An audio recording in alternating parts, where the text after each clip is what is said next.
Hello and welcome to another video and podcast from Fantasy Football Scout as we look ahead to game week 4. It's team news time, and my name is Joe, and as ever I'm joined by Fantasy Football Scout editor Neale to discuss the latest team news and injury developments. Welcome, Neale. How are you?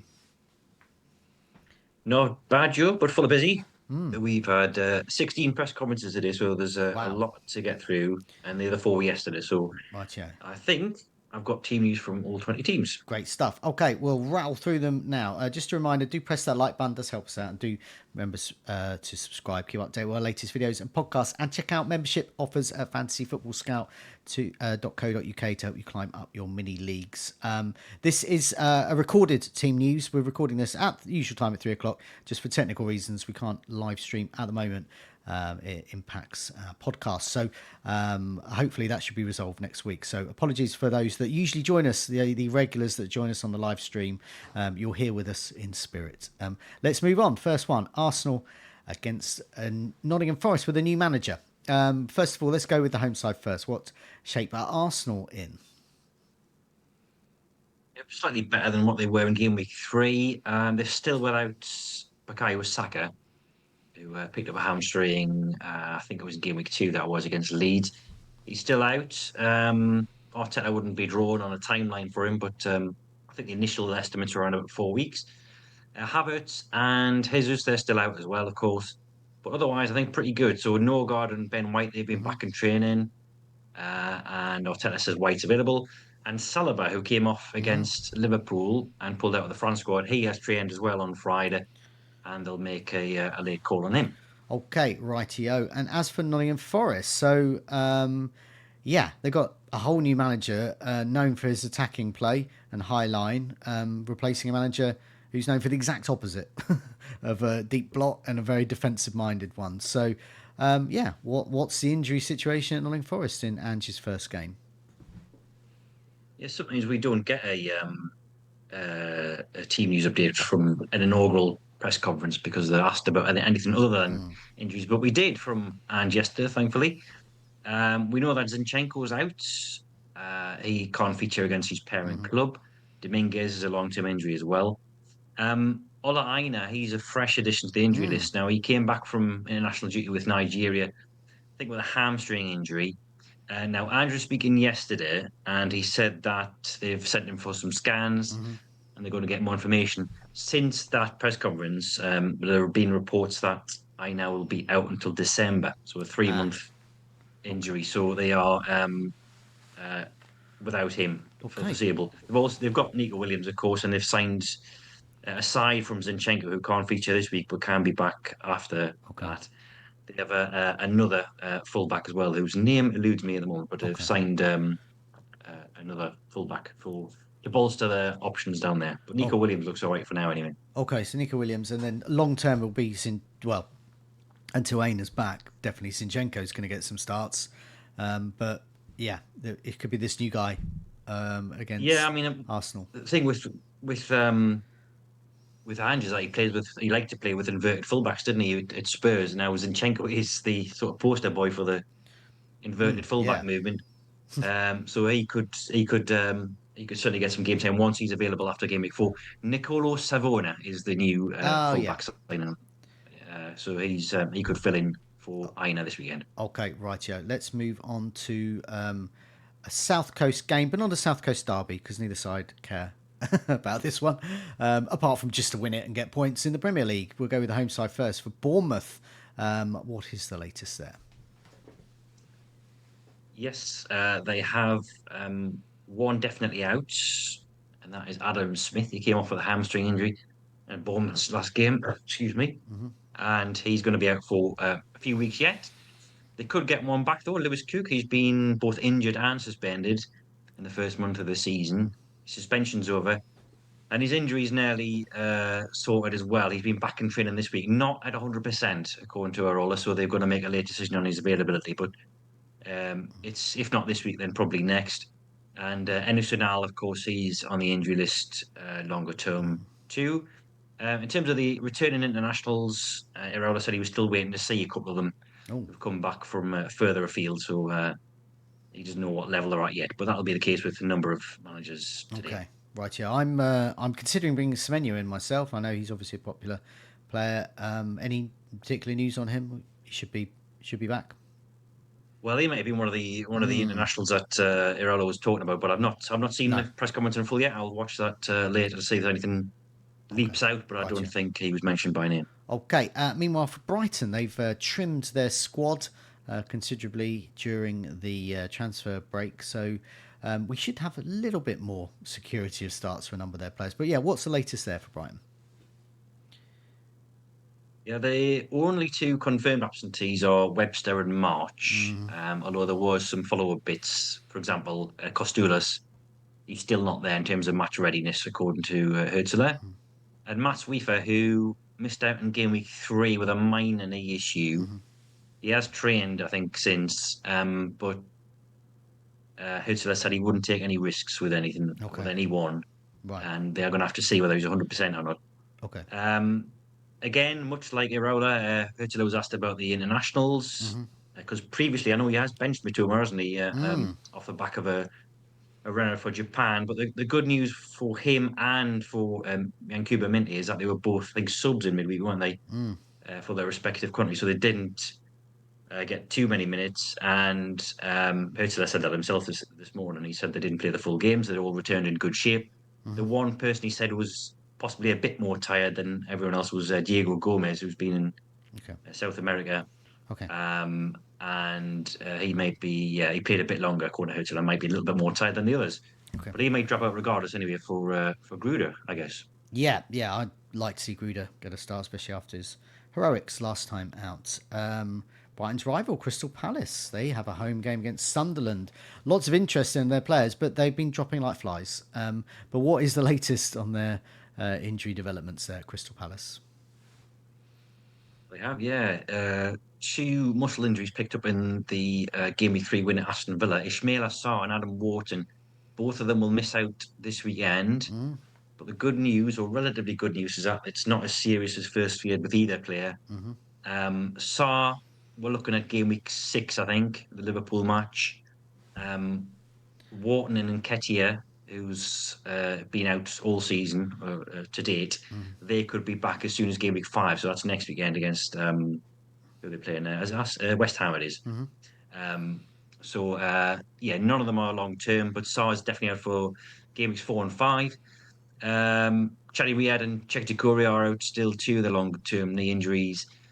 But the good news is that Jeremy Pino, the new Spanish playmaker, very much the sort of Ezio replacement, I think, he pulled out with the Spain squad with a knock to his ankle, but he has trained. And Glasner said this afternoon that he's fine and he Okay, could be in for a start. that's good. Sunderland, what's up with the travelling side ahead of this? Yeah, I think it's as you were. So the six who were red flagged are still red flagged. Mundell's out till October. Ballard could be back in game week 5 along with Alicia and O'Neill. But Dennis Serkin and Leo Hjelde, they have both had setbacks and need periods of rest. But they were the six who were already flagged.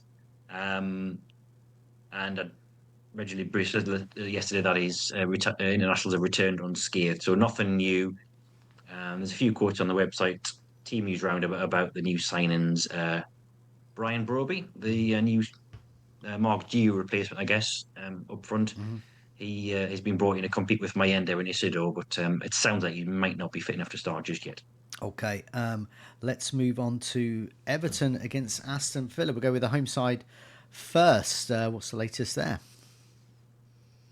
Yeah, two fresh concerns over the break. Illiman and Dye and Mikalenko, they'll be checked for their fitness. And I took a knock. Mikalenko pulled out of the Ukraine squad. I'm not sure what the issue is. It might have been his old problem flaring up again. But they are going to be assessed. Brandwaite's still out. Patterson and Asnew, they're back in training. But Moyes was kind of casting doubt about whether they're truly match fit enough to start. Asnew played for the under 21s last week, but still, I think, short of full Premier League sharpness. Okay, and as for Aston Villa, now they've got a lot of new recruits. I hope they'll be there. And could Emi Martinez make a return after he almost left the club? He could indeed, yeah. he has to get past Unai Emery's favourite player, of course, Marco Bizzo, whose name he Bisou. repeatedly mentioned. Bisou. Yeah, exactly. Yeah. But he is available. And Matty Cash is fine as well. He came off, I think, at half time of Poland's match against Finland last weekend, but he's available. The four who were out are still out, and that is Andres Garcia, Boubacar Kamara, Amadou Onana, and Ross Barkley. They're still sidelined. Okay, so the likes of Jaden Sancho, Harvey Elliott, they could start in this one. Uh, yeah, I think Elliott's, by the sounds of what Unai Emery said this afternoon, Elliott is the best chance of that. Okay. Sancho, he has been obviously training away from Man United's Yeah. main group, so he's not quite there physically. Lindelof's been training individually because I think he was released on a free, wasn't he? Yeah. Um, so Elliott, who has been in the Liverpool setup and has come on as a sub, he is, as Emery said, more or less fit. So he's definitely the closest one to the lineup, I think. Okay, right, yeah. Let's move on to Fulham against Leeds. Often the Fulham update's really boring. Is it really Yeah. interesting this time? It really isn't. Their physio must be really good at what he does because no concerns whatsoever. Not only no fresh concerns, no existing ones either. So I don't think they've got any problems. Wow. Their new signings, including Kevin, no surname needed. They are in contention to feature too. Great. Not the same with Leeds, though, I understand. They've got a decision to make at the back. They have, yeah. Lucas Perry's going to miss games 4 and 5. Could return thereafter. And actually, Daniel Farker has done a bit of a Bielsa and told us who's going to deputise between the posts. So there's no mystery, Oh, thankfully, for us team news predictors. It's Carl Darlow who's going to be between the posts. okay. So a starting 4 million goalkeeper for 2 weeks at least, anyway. Okay. Doubts that they're learning of the pitch as well. So Joel Pirro and Lucas Nemecha, both concerns after taking knocks on their calf and foot respectively, which could mean a first start for Calvert-Lewin. Ampadu and Tanaka, they've resumed training this week after knee injuries. Ampadu's a little further ahead of Tanaka. So Farker said 1, 2, or 0 of those would be in the squad, so no help. But Ampadu does sound like he's the furthest ahead. Joe Roden's fine as well. Anyone who had him as a bench fodder option, Yeah. and I know he's in quite a few squads. He's ready to go despite withdrawing from the Wales squad. Yeah. Sam Byram's fit as well. He took a whack to his face, I think, over the break, but has passed the concussion protocols. Yeah, I think there's similar with Rodon as well. I think there was some It kind of was, yeah. concussion It protocols was, with yeah, him. yeah. So, But he's, yeah, he did, I think he intimated that he was completely fine. He just couldn't play yeah, that next game. yeah, he's Okay, all right. that's fine. That's good. He'll be on my bench, but it may be needed. Yeah, could Newcastle be. against Wolves. Your side, Newcastle. You've got some new players, but will they be fit? Excuse me, sir. Yes, two of them won't be. Ewan Wissa and Jacob Ramsey. Wissa's come back from international duty with a knee injury, and they're still assessing that, so we're not sure what the diagnosis is, but he's definitely not going to be involved in this one. Ramsey, we've got a proper timeline on him. He's going to be out for a month with the ankle issue he picked up against Leeds. Okay. So other side of the October international break. Anthony Gordon's still suspended as well. But apart from that, I think we're fully fit. Joe Linton's back. Okay. He sat out the Leeds game, but he's available. And the likes of Lewis Hall's trained over the break as well. He's building up his fitness. And Nick Walter as well, our new signing. He is ready to make his debut, and I suspect, given that Wissa's out and Yeah. Will Asuda's not really up to it, I think he will be leading the line tomorrow. Is he a penalty taker? Because I wondered who would be on penalties for your side. That's a very good point, because Gordon's out as well, of course. I'll have to look at that. I've been off over the national break, so Mark has done the scout report on Montemara, and he would have covered that. I do know that Fabian Scher has taken some for us previously. He took one, I think, in a pre-season game and against, I think it was Fulham. This was going back some years, so I think he's in the mix. Okay. Yes, Walter Mata has taken penalties. I've just had a look now. Okay. So yeah, you would expect the striker Yeah. to call the rank on Okay. the spot Yeah. kicks. But yeah, 15 scored and 2 missed in his career, so that's not a bad return. Penalty taking defender. That is the stuff of dreams. That's the stuff of Graham Alexander, I think, was the last one. Yeah, Maybe cult Leighton hero he was. Baines. Leighton Baines and Hmm. Graham Alexander.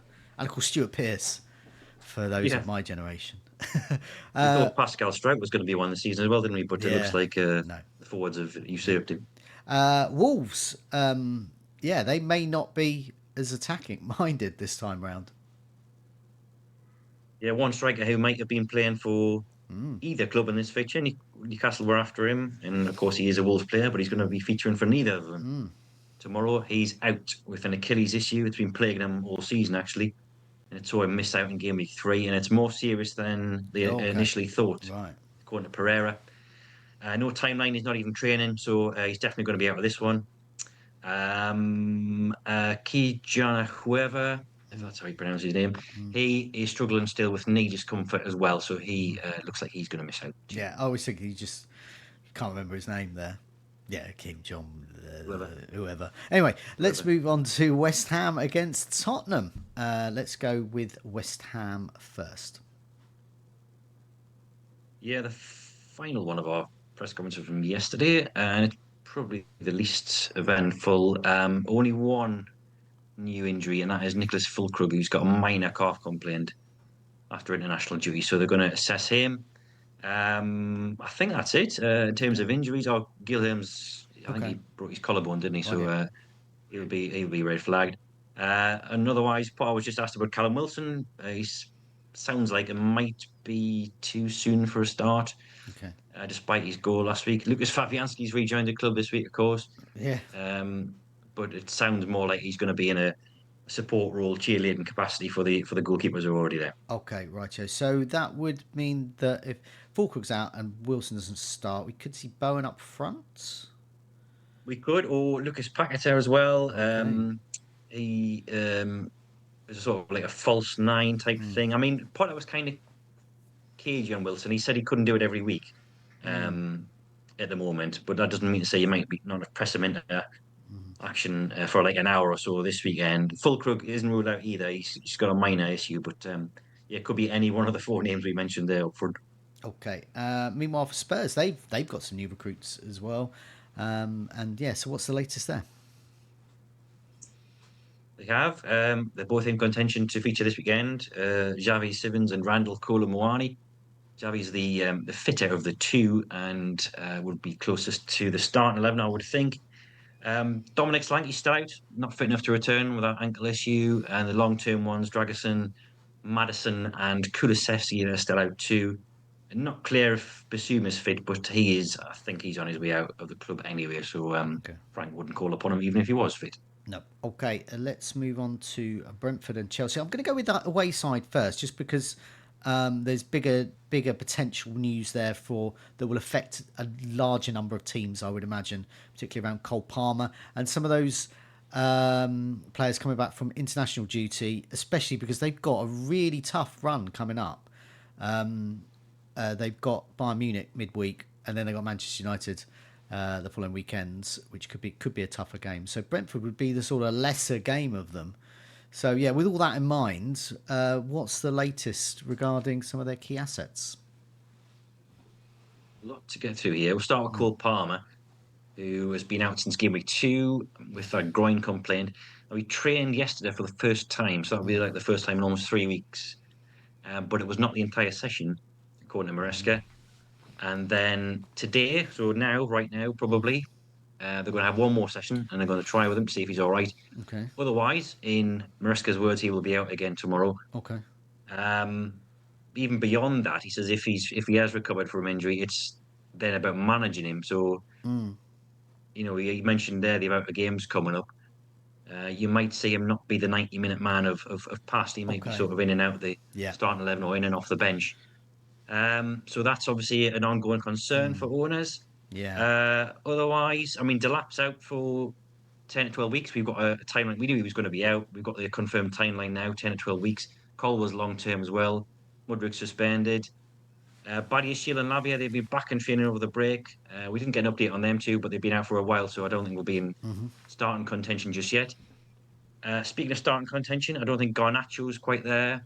Maresca said this morning that he's not 100% fit because he's, again, much like Sancho, been working away from the main group at United. Someone who could be close at the starting 11 this weekend, Mark Gio, we mentioned him earlier. He has rejoined Chelsea after his very short loan spell at Sunderland. And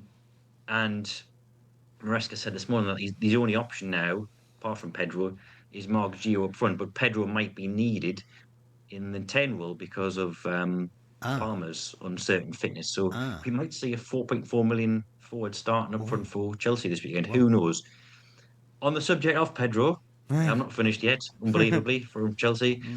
Maresca said that the returning internationals from South America, so João Pedro is one of those, Estevao, Caicedo, and Andres Santos are the others. He said there are question marks for tomorrow, especially the ones who've been in Bolivia, which was the Brazilian three, so Pedro, Santos, and Estevao. Bolivia play, if you're not aware, they play at a very high altitude. Yeah, yeah, So not only is it the jet lag, it's yeah. the altitude sickness on top of that. So they will be assessed in training. They did have a recovery session, the Brazilian lads, yesterday. So they will be training like Palmer this afternoon. And Caicedo arrived back late last night. So a lot of uncertainty, I think, over Chelsea this week. Okay, yeah. I mean, I've got 4 Chelsea players, so I've got to remove one, and I think it's going to be Palmer, because it just seems too doubtful and it's too much money. Pedro might play, but yeah. So owners of Mark Dew like me, I'm putting him as first sub, Yeah, and he might have to come in, but I think first I sub. I think he will get minutes tomorrow because I think even if Pedro starts, Yeah, he's going to be coming off, I think, at yeah, some point, maybe 60, 70 minutes. So yeah, and Gio, even if he doesn't start, will get on the yeah. pitch, I think. I think if it was an easier game, Yeah. because Brentford are actually a good side, so and they will be at them. And then it's Brentford. What's the latest with Brentford? Yes, indeed. Yeah. We had a bulletin before Keith Andrews' presser, so we got the heads up on the injuries. Vitaly Janelt is back after missing the start of the season. Michael Coyote is available as well. He missed out with illness over the international break. And I think it's as you were, yeah, Magoma and Nunes still sidelined, but very close to comebacks. And new loan signing Reece Nelson, he'll be in the squad. Okay, rightio. Let's just 2 more matchups to go. We've got Burnley against Liverpool. Once again, Liverpool very popular at the moment. But before we come to them, we'll just sort of wrap up Burnley. What shape are they in ahead of this visit from Liverpool? Do you know what? I don't actually know. They were my last Oh, team okay. to get through, and I haven't Okay, that's fine. got the news. I'm just loading up Burnley Express now. Rightio. Here we go. Yes, indeed. Ekdal's fine. He limped off Okay. during Sweden's defeat to Kosovo, but he's all right, according to Parker. No international injuries either elsewhere, so that's good. And Connor Roberts is still out, and Jordan Bayer is still out as well. Okay, So rightio. I think that's as you were. Okay, well, let's move on to Liverpool then. So, obviously, they've got Isak in the books now. We've seen some images of him, video of him training with them, but he's got very limited minutes with international duty, and of course, he hasn't been training at all with the Newcastle United team. So, yeah, what's the situation there? Who might start up front? That's going to be Ekatike. I think it's definitely not going to be Isak. I'd put quite a lot of money on that. Yeah, so Slot said this morning that much like what we've discussed with the likes of Sancho and Garnacho, it's because he hasn't been training properly, and Right. that's sort of held him back a bit. And I think he only got, was it 18 minutes for Sweden over the break? Yeah. That was his first involvement of the entire season. He didn't play at any of our pre-season friendlies. Um, and Slot said this morning that they're going to treat Isak the same as what Sweden did. So don't expect him to play every single game 90 minutes. That's not going to happen in the upcoming weeks, he said. So not just this weekend. I think it'll be a while.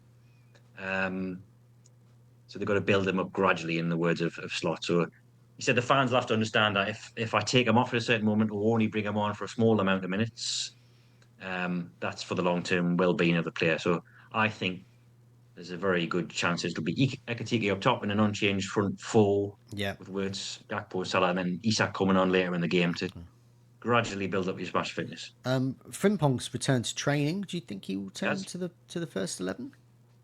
I don't know. I think he's been out since mid-August, so that's like a full month now, and it's a hamstring as well. So I think, and the reason he got in this way in the first place, I think it was just the high octane nature of the Premier League, and um, there was a niggle there, and I think it was that game week. It was the first game, it wasn't it? It was the first game of the season. So I wonder, with especially with Bradley playing twice for Northern Ireland over the break, sort of prove his fitness. He was already back in the squad in game week 3, and the fact that Shabozla played very well there in game weeks 2 and 3. Um, I think it'll be one of those two at right back instead of Frimpong. But it Okay. sounds like he'll be back in the squad. The only injury they've got, actually, the only declared injury is Curtis Jones, who picked up something, I think, against Arsenal. So I think he's the only red flag there. Okay, let's move on to the Manchester Derby.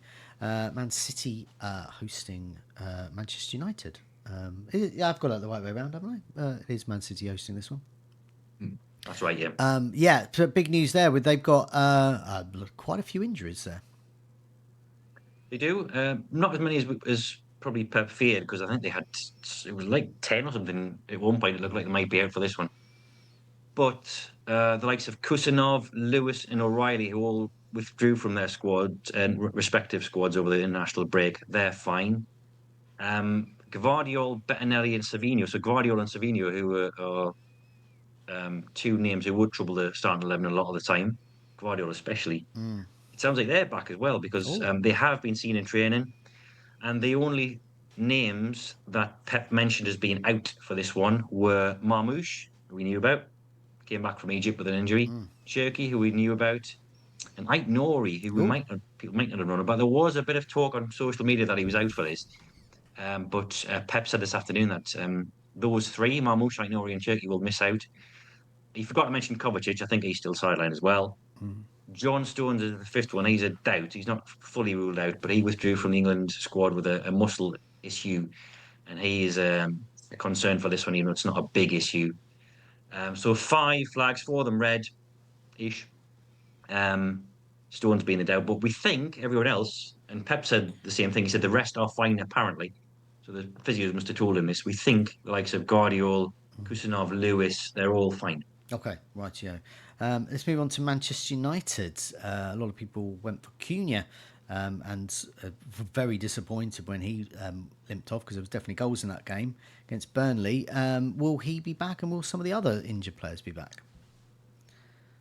I know he won't. I know they won't. So the three who have been flagged in the last fortnight, Cunha and Mount came off against Burnley, and then Darlow pulled out of the Portugal squad. So all three are now red flagged. They're all out of this one. No timelines on any of them. Not official timelines anyway. But Cunha, Mount, and Darlow are out. Martinez is working to be back from a very long-term injury. So those are the 4 ones who are flagged. I think the other line of note from um, Amarim's presser was about his goalkeepers. Of course, we've seen Anana leave this week. Lamens has come in from Belgium, but it's the third name in the mix, Altai, who's going to start tomorrow, or Sunday rather. Yeah. Amarim confirmed this afternoon that he will keep his place between posts. Okay, I'll try and round all that up. So available, we've got Weaver, Frimpong could play, Buendia, just mentioned there that in goal for Manchester United, Pino could be available. Janout, Norgard, now at Arsenal, not Brentford, White and Saliba could all feature. Xavi Simons is looking good to start, we think. Sancho and Elliott and Lindelof are available. Elliott looks the one that's probably going to start that one. And Martinez apparently is the best goalkeeper in the world, according to the manager. So he's to have shipped his allegiance. But whether he starts or not, we don't know. Questionable lots here. Perot, Ampadu as well, Nemecha, Tanaku, sorry, Fulkrug, Lewis Cook.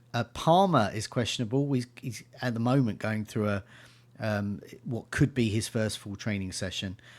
So that puts a doubt over him. Isak as well is unlikely to start. Stones could be a problem at Manchester City. Mikalenko as well, and Ndai. They've all sort of got question marks over them. And no major doubts as such, just the rest are all actually confirmed out. So we've got Perry, quad problems at Leeds. Zinchenko, he's ineligible to face Arsenal for Nottingham Forest. Smith, hamstring issue will keep him out. Visser as well, he's out with a knee problem.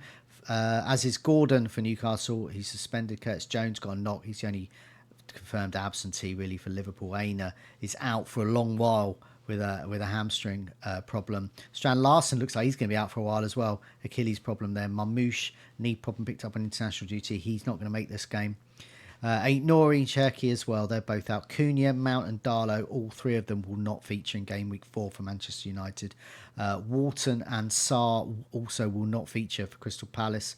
Saka, he's just an ongoing problem there. We should be back soon, maybe, but we'll get some more updates in future weeks on that one. And Solanke, still injured and not going to feature for Spurs. I think we got most there. Neale, thanks so much for joining me. Hopefully we'll be back to a live stream next week. But if not, well, we'll be here in some form and capacity to give you all your latest team news and developments. Good luck with the game week and good luck everyone watching and listening. Thanks, Joy. Yeah, see everyone live next week.